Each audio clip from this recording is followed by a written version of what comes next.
time to feed the Ninja Turtle. How are snipers? Welcome to the podcast. This is Not For Radio. We are your hosts, Dunc and Hi, Jay Reeve. Caution, this podcast will contain some swearing. If you're watching on YouTube, how are? Watching on Spotify. Heaps of people watching on Spotify. I think most people watching on Spotify at the moment, more than listening. Which we're not a lot to look at, so fuck, I appreciate you for doing that. That is hard going. We asked the age-old question of, do you follow in the well-trodden footsteps of every man in front of you when you go to the bathroom? There is a role that we play within society which is not often acknowledged. There's not shared information, but we fucking do it anyway because genetically it's built into us. Got a bit of a yarn from a crime scene cleaner. We've got an apprentice striking back for our Classic Builders Classic yarn. And a couple of war stories from one from the UK actually, which is an absolute belter, and another one from, where's your one from? I don't know if it said my one. Anonymous. Ireland. Fuck, we're all over the place. How good? Yeah, like a mad person's piss. Enjoy the rest of the podcast. Go well. And by the way, if you reckon this show makes your day a little bit brighter, or this is the best part of your day, shout us a beer a month by becoming Sniper Elite. Ad-free, unlock a couple of 100 episodes, get first crack at all the prizing, and you can get the inside word too on a Monday, which is us chatting about our weekends, bit of a personal stuff on there as well. New sponsor arriving next week.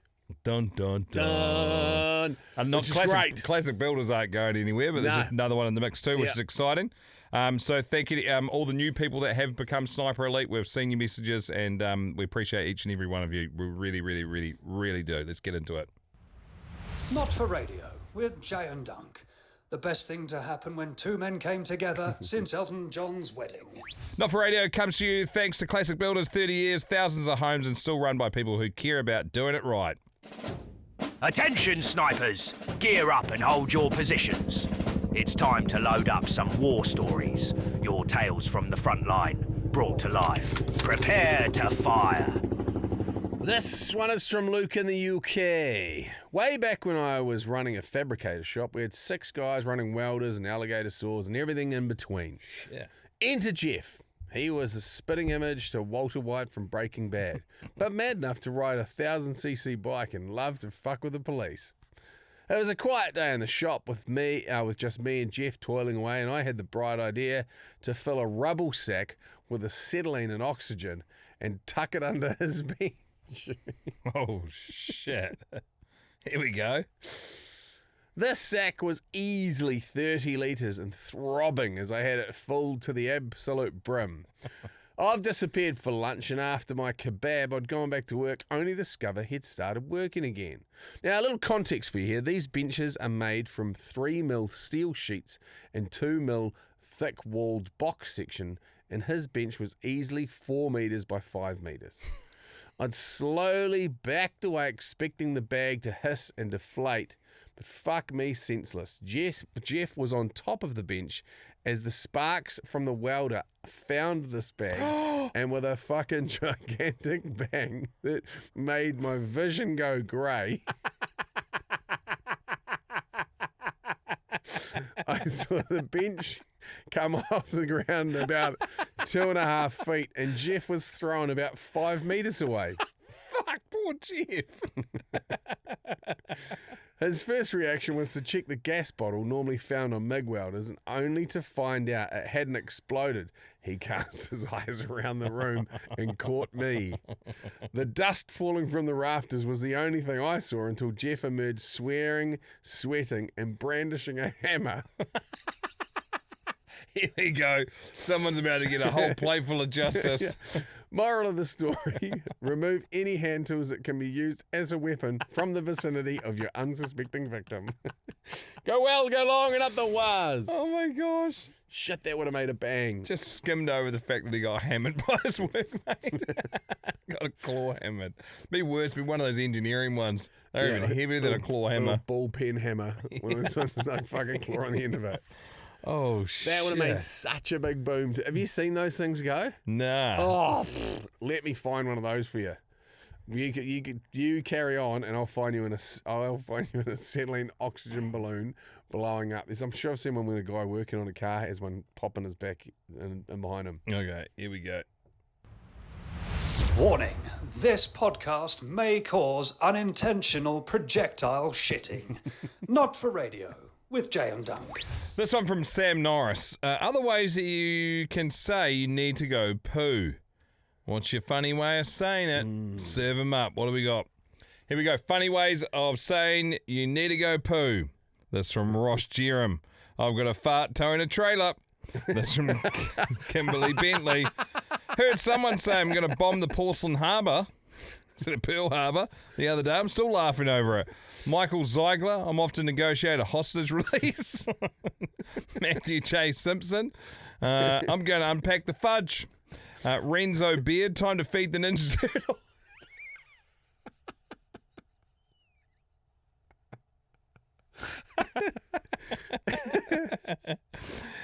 Todd Malone uses, I'm just about to back the Valiant out of the garage.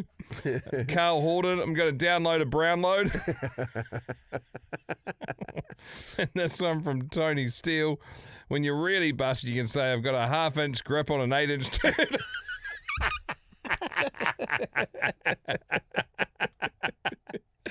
Oh, fucking hell.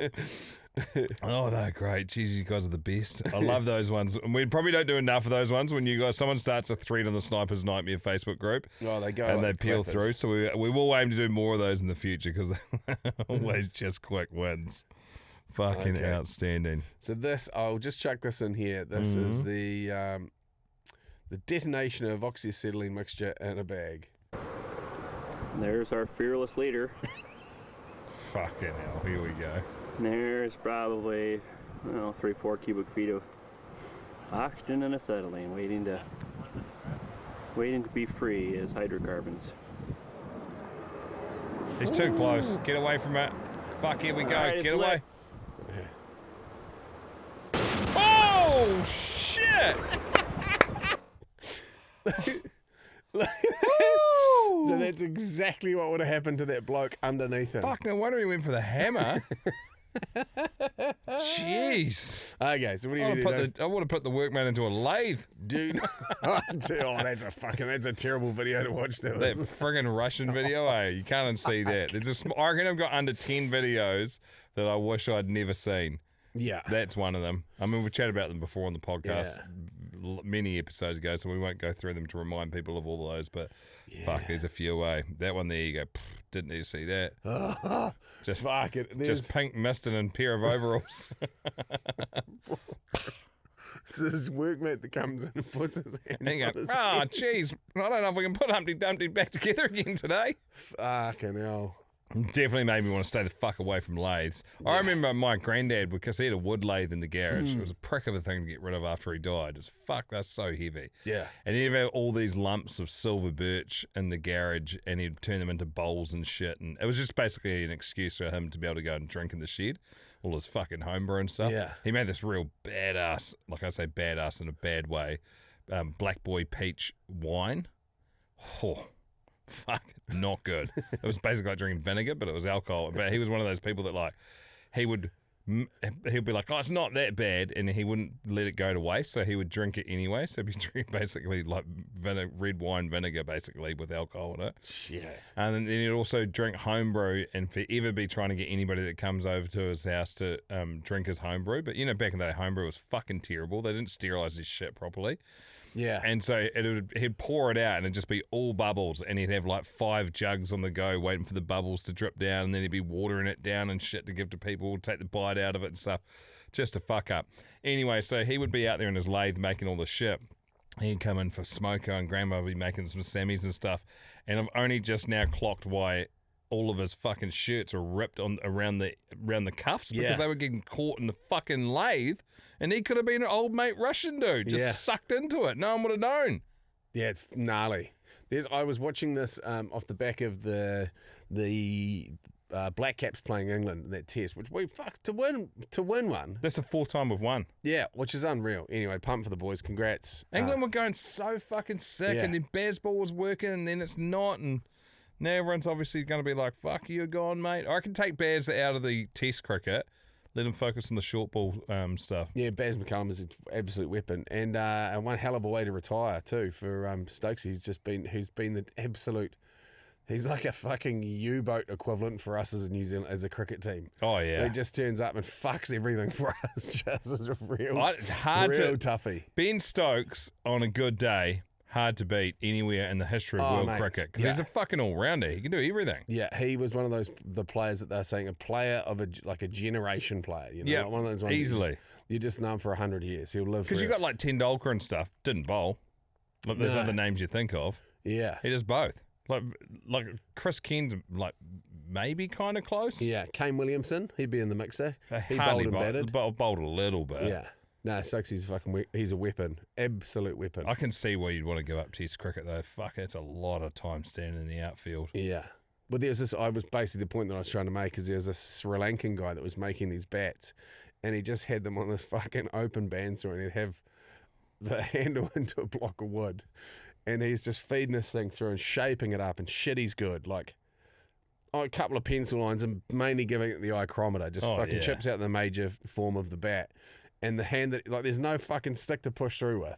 It's just a raw bandsaw in front of this bloke, and he's just fucking feeding it in and right up to his fingertips. The whole time I was like, tough fuck, watch. you must be good, because he still had all of his digits. And then you see those other blokes just shit out with it, and they're like, g'day, mate. And their fucking hands are all clawed. Oh, on that too, he might be the same joker that made my $36 baseball bat that it actually arrived. Remember I said I bought one off this website called allsports.com. Yeah. And I was like, because... is it proper size? It's not like a fucking... Yeah, it's bigger than Frank's Slugger that I bought him from the Louisville factory. So it is a proper size baseball bat. Yeah, it's like an adult baseball bat. Like, it's a bit too big for Muzz, but he'll use it anyway. You can, hold your hands further apart. But it fucking arrived. It was $36 delivered. Wow. A proper wooden baseball bat. Yet to hit with it. It's probably going to snap in half after one hit. Probably made out of balsa wood. Just hit tennis balls, mate. You'll be sweet. But crazy cheap, and the shit arrives. So go on that website if you need any sporting kit for your kids or yourself or whatever. All Sports, I think it was. Allsports.com. Oh, yes. Okay, what's Anna just found out? No, so this is...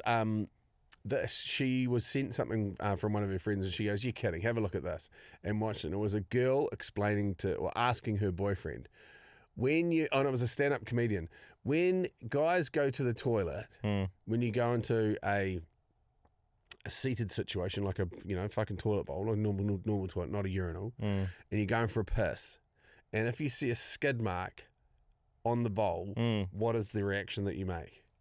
Oh, you do God's work. Yeah, you fucking water blast that thing off. And you accept the challenge if one's been sitting there for a few hours and it's turned into a bit of concrete. And you go, I'll catch you later or soften it up for some other joker here at work. Exactly. If you come back later, like a few hours later, it's still there, you're like, fuck. That dude needs to have more moisture in his diet. Yeah, so she was like, piss off. Like, didn't believe it. No, I didn't believe it. I was like, 100%, that's what we do. And she was like, at what point did you start doing it? And I was like, I don't ever recall having a conversation about it. It's just something that all men do without having spoken about it. It's like our duty to clean up for the next bloke behind you. You don't want them walking into the same. And while we're at it, any fucker that shuts the lid on a toilet after they've used it and then walks off, go and fuck yourself. Because there's nothing more stressful than going into a public toilet and being like, fuck, they've left the lid down. And you're like, what am I going to, am I open the fucking door to Mordor here? Yeah. Like, what sort of absolute filth is going to be in there? Yeah, but I wonder, it must just be... That's like being in the shower and you try and piss in the middle of the plug hole, like the Olympic hole pissing. Yeah. You make the game yourself. It just happens. Yeah. Real wide, a little bit the same, I guess. Yeah. Wait until you tell her that when we shit, we walk straight at the toilet and sit down. What do you mean? Like when you go walk into the toilet, guys don't turn around. You sit and you hold on to the cistern so you got something to hold on to, and reversal to get max skid marks. Fuck, I thought you were serious for a second. I was like, holy fuck, what have you been doing, you piece of shit? You absolute savage. Can you try and pitch that to her? Well, no, she would know, because then she's got a house full of 3 lads that just don't shit. Well, not that she's actually seen... Is she a watcher? I don't reckon she's a watcher. Nah, shit, no, couldn't think of anything worse. Leave the door open and do it that way. Make a bit of noise so she walks past and pokes it. Can you grab me some toilet paper? Just sitting there hugging the cistern. What the fuck are you doing? I'm battling. Anyway, she was like, Does it not gross you out that you're blasting somebody else's shit? Because when you think about somebody else's shit, you're If like, there was a "That's remote disgusting." chance of it bouncing back up and hitting your old fella, there wouldn't be a game we'd play. Yeah. It's almost like there is kind of almost like a pissing Olympics. There's like a part in a urinal where if you drill it, it goes, or even the back of the water where the toilet is, where you can hit it, it goes. Oh, yeah. You get some real deep, throaty growls out of the croucher when you're piss drilling. Sometimes you're not paying attention. You're like, oh, that's spraying a bit. Like you've hit a piece of the bowl that's just not that kind for the bounce. Just max splashback. At night, it's like a bat's ear listening in, like echolocation, where you are in a bowl, pitch black. And you're like, fuck. Yeah, that's a sweet spot. I can't be bothered like copping it from Dixie if I mess that up. I normally just sit down in the middle of the night and not turn the light on. Crack a beer from the fridge that's in the bathroom. And just watch something on the screen that's in the back of the door. Just watch an episode of Bluey. What was that company that did the beer fridges in the showers for shower beers? Yeah, that was awesome though. Like, Yeah, only but- a single phase, like because you should only be in the shower for a maximum 3 beers. Yeah, absolutely. Yeah. But I remember that thing came out and all the dudes were like, oh, well, that makes absolute fucking sense. And all the chicks were like, why the fuck would you want a beer in the shower? Oh, Like, it it's made fucking no glorious. sense. We've spoken about. Do you think they would have been pumped up if there was like a wee single bottle rosé fridge? I don't know. There's something about being in an ultra hot shower with Yeah. a cold beer. Even better if you've been like played a game of rugby in the middle of winter and you've been kind of freezing the whole fucking game. But you can put up with it because you're playing rugby and your mind's off the cold. But you finish and you realise, fuck, it's actually pretty cold today. And then you go into a steaming hot shower. You're in the neck with the boys. Slugging tins in the showers. Just Another whacking each other on the beer, dick, you know. Oh, Just well, fuck. I classic. played in the South. I wouldn't do any of that. There was there's Just flicking completely each. completely unrelated to smashing piss in the shower with the boys. I was watching a mate of mine. Tough segue. Yeah. Especially the kids' rugby. My mate's son was playing on the weekend, and it was fucking like they're playing in the snow, and you go, man, that is fucked. So fucked. Fuck, they so hardly let the cold. kids out when it's raining at school now. Yeah. They're getting that across the line. Yeah, and then that made me think, like, how many times have you seen like NFL teams play in the fucking snow? Yeah, which is mean. Wearing all those pads for all that Yeah. warmth. And they do the, I think they even play football, like soccer football in the snow as well. And they just, No, I've always had mad respect They for mow that. them Like, off. I actually, the first time I ever saw it, like, being 100% honest, I was around at one of my rich kid mates. They had a Sega Mega Drive, and there was Madden NFL Yeah. on there, and then you could play the game in the snow, which had never been an option for any of the rugby games. Like, you can play in the pissing rain on Jonah Rugby or whatever, but on the Madden game, it was Yeah. snow, and I was like, what the fuck? Do these guys play in the snow? yeah. And And then it's, so the people that turn up to watch in the fucking snow too. just sitting there getting snowed on. You know Yeah. how cold it is if you're just sitting on the chairlift when you go up to the mountain for a Yeah. ski. Like, fuck, imagine sitting there for 3 hours watching NFL and trying to drink alcohol. You could basically only drink Jägermeister, otherwise you'd die. Yeah, and every time you go to have a sip out of a can, your lips get stuck to it and fucking full Dumb and Dumber on the chairlift scenario. Fuck. You'd be spewing. Yeah, huge respect to anybody that turns up in winter and goes to an NFL match. Yeah. And even more respect if you can get a real crusty shit off the croucher in one hit. Yeah, just keep doing God's work, you know. It's just, Yeah. it's just something we like to do. We don't need, like, Do you I don't get need a high five on the way out or anything. a little technique where you just run a little easy flow onto it, and then build up a lot of back pressure and then fucking hit it with a bit of back pressure. I just like to start at the top and then just, Get an edge I'll up. start lighter and then just really pepper if I need to get an edge up and then, get it to pop off is normally the best way to do it, I find. Oh, here we are. Yeah, we are. I don't know if I've played this one before. We're going to the one from the Snipers line. Run a little bit skin. There's heaps that have come through, but we just haven't loaded them. So if you have sent us a voice memo, it will be sitting there. I now know how to log in and check them all, which is exciting with Benny Boy away with his bloody elbow injury. I think he's back on Monday. Yeah. Hoping to be back on Monday. He's meant to be taking 3 months off, but he's built different. He certainly is. Here we go. All right, James, young lad from Forest Dean. Got a coin of destiny for you, really. Cool. So, I'm from the Dean, Forest Dean, born and bred, lived here for all my life, but I'm looking for something a little bit different. Recently moved in with my missus as well, in a different county, Hereford. And I'm a farmer by trade, but I really, really want to go to New Zealand. Like, really want to do it, but I don't know whether I should leave my contractor business at home and go over there. Don't know whether the missus will like me coming over for, say, half a year or so. But, yeah, so heads I do it, tails I don't. Be next year anyhow. And if it lands in the middle, then I'll come see you boys and come work for you. Right. Cheers, lads.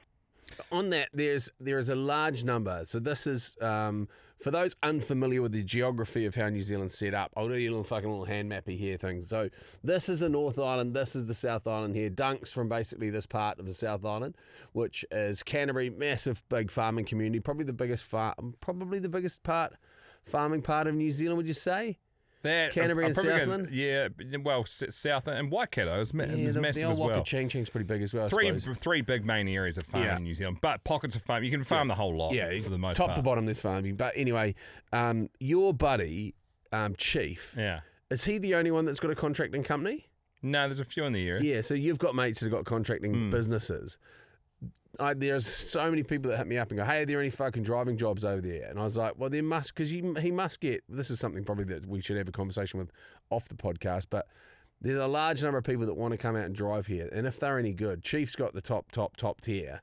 I wonder if he's got any gigs for people. So can we come back to that one and do the Coin of Destiny properly and decide for him? Like, he's sent that through, so he's thinking about it. But I reckon Why didn't tee him up a fucking job first and then toss the coin? Yeah, so I'll talk to Chief over the weekend and see whether or not, if he needs more people. Because a lot of his staff will work for him, then they go to Australia, then they go to Ireland. Yeah, that's a circuit that most of the lads are on. Did old mate sound a bit like, he sound like he's from the same area as Caleb from Clarkson's farm? Well, I don't know where Forest of Dean is.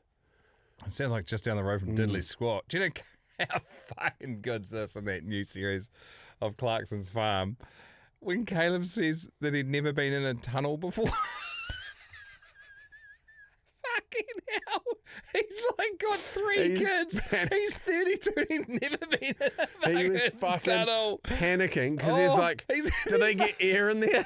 So they're going across to fucking France through the tunnel there from the UK to France, and he's full peeking out, worrying that when you get to the bottom there'll be no oxygen and they won't be able to breathe. And Jeremy Clarkson's trying to fucking explain to him. He's like, there's a fucking hole in each end, mate. Of course there's going to be oxygen in there. Yeah, but it doesn't push down past the ground They level. don't pump it in. Yeah, fucking hell. He was like fucking sweating and fidgeting. That's Oh my gosh. great episode when they went to Belgium. Oh my gosh. It makes you realise how fucking much room there is to become more efficient when it comes to farming. Yeah. You're doing the work anyway. You might as well get maximum yield out. Yeah, as long as you're doing like that shit sustainably and you're not just chucking fucking more and more minerals and fertilizers and stuff on. If you can do it a little bit naturally instead of just rinsing the soil. What they showed in that though really well is that you can have all of the technology in the world and then Mother Nature can still fuck you. Oh yeah, like that's it. Like you get, I just don't, man. I even think about it now, looking back on like all my family members that are still farming, and it's obvious it's a lifestyle. You don't become a farmer to become a multi-millionaire. Most people don't take that business on for that rationale. And that's what's so fucked about the tax system that they're trying to talk about. It's like there are farmers over there that are just going to get like barely break even. They'll be fucked with these new rules, which is so unfair. I don't know and then the food gets pushed further away and it gets more expensive. And then it's like there's a bunch of shit going on with that sort of stuff. But I was thinking about it, like we turn up to do our job, and this is using the radio show as an example. We're not in charge of the music, we're not in charge of the advertising, we're not in charge of anything. But that doesn't change our bottom line. So if we all of a sudden survey comes back and we have a shit survey, it's not like we're enumerated to a number of the survey. Like we get to control. Rating survey. Yeah, we get to control basic. Fucking should be, I reckon. Yeah, we get to control most of those elements, but the majority of them are out of our control. We're only in charge of the words that come out of our mouth on our show. I think Not the rest of what enough- else happens. That's enough responsibility for us. I mate. know, Don't not say that I'd want too- any more. Don't say Not that too I want loud. any more. But I imagine know what that you're saying. if you are the best at farming, you've got the best implements, you've got the best advice, you've got the best animal welfare, you've got the best environmental practices, and then some fuckwit changes the law on you. Mother Nature kicks you right in the nuts, and then the fucking meat and fibre price, or food and fibre prices all squirrel out and go fucking in different directions. I'll be like, fuck this. It's a tough pill to swallow when that Mother Nature is the variable you can never control. Yeah. Like every 5 years, you get a devastating fucking.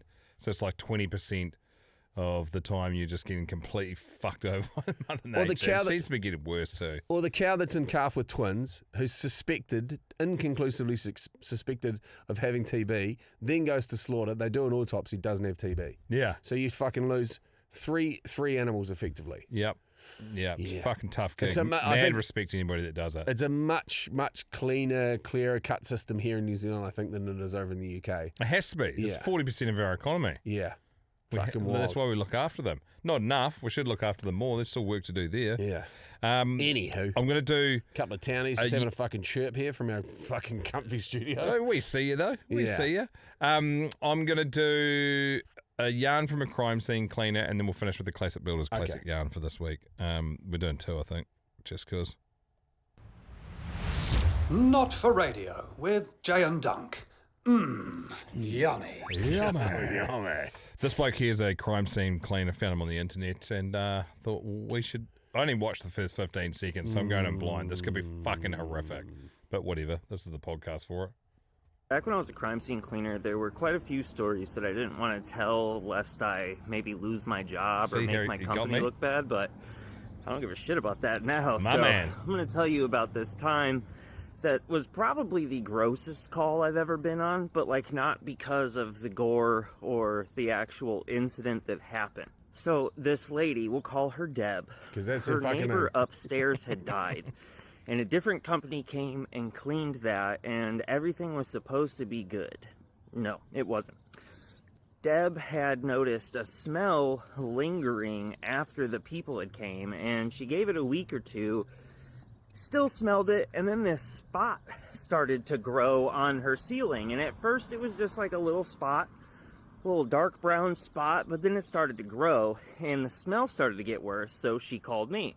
So we're standing in her kitchen, and I'm looking up at this spot, and it's like 6 inches by maybe 6 inches. It's a decent size, and I definitely noticed the smell, and it's unmistakable. It's definitely death. So, by my estimation, the guys did not take up the carpet, or didn't take up the carpet pad, or maybe it got into the subfloor. Either way, there was some human goop in the ceiling. And being that it was coming from the other side, I could clean and scrub it all day, but we were going to have to cut that section out. So in an effort to not cut a bigger hole than I need to, I cut as close to the brown spot as I can. And as soon as I put my knife in, it is not how drywall should be. It kind of just went in. It just like the blade sunk into it. It didn't really cut. So I had cut about 3 inches in total when I noticed that like this stuff, it was like cutting through wet cardboard. Like something was not right. I cut about another inch and could not make sense of what I was seeing. I thought that like maybe it was just like a bunch of dust kind of knocking free, or some of like the drywall paper. The ceiling looked like it was moving. And like literally before I could even take my knife out, cut more, do anything else, this son of a bitch opened up, and a torrent of maggots proceeded to fall out of the ceiling. Mind you, I, like an idiot, am directly under the cut. What's Directly under, so it is just maggots. Disco rice. Falling all over my head, shoulders, knees, and toes. Deb's screaming, I'm screaming. As soon as they started falling on me, I got the heebie-jeebies like a motherfucker. I started crawling out of my skin. When people say crawling out of your skin, I had said that before that point. I don't think I ever meant it. So here's a Disco question. rice. Here's a question.